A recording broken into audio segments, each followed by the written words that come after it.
Hello বন্ধুরা, সব কেমন আছো? আশা করি প্রত্যেকেই খুব ভালো আছো।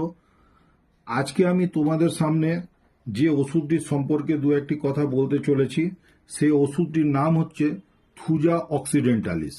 এই থুজা অক্সিডেন্টালিস এই ওষুধটি কিন্তু বেশিরভাগ মানুষ এবং বেশিরভাগ হোমিওপ্যাথিক ডাক্তাররাও এরকমই মনে করেন যে থুজা ওষুধটি দিয়ে শুধু যেন আঁচিলই ভালো হতে পারে, কিন্তু এই ওষুধটি মানসিক রোগ লক্ষণেও কিন্তু খুব ভালো কাজ করে। সেই হিসাবে আমি কিছু কথা বলবো যাতে করে থুজা ওষুধটিকে চিনে নেওয়াও খুব সহজ হয় এবং মানসিক রোগ লক্ষণে কিভাবে এটি কাজ করতে পারে, অর্থাৎ সাইকাট্রিক প্রবলেমেও যে এই ওষুধটি ভালো কাজ করতে পারে সেটি সম্পর্কে তোমাদের আইডিয়া হবে। আশা করছি তোমাদের এই ভিডিওটি খুবই ভালো লাগবে। সম্পূর্ণ ভিডিওটি দেখবার চেষ্টা করো। থুজার রোগী একটু মোটাসোটা হতে পারে, একটু সাধারণত একটু কালো চেহারার হতে পারে, তবে রোগা হলে যে থুজা লাগবে না এরকম বলা যায় না।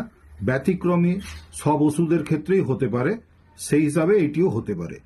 মুখ চোখ রক্তশূন্য ফ্যাকাশে ও মুখে তেলতেলে একটা ভাব দেখতে পাওয়া যাবে।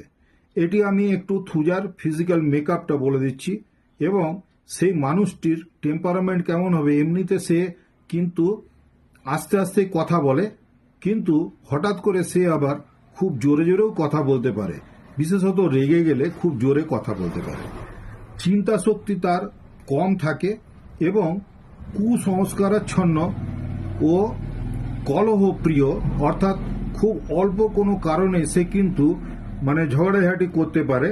এই ধরনের তার কিন্তু মানসিক সিমটমস একটি থাকবে। বাস্তব জ্ঞান বা বুদ্ধি একটু কম, একলা থাকতে বেশি ভালোবাসে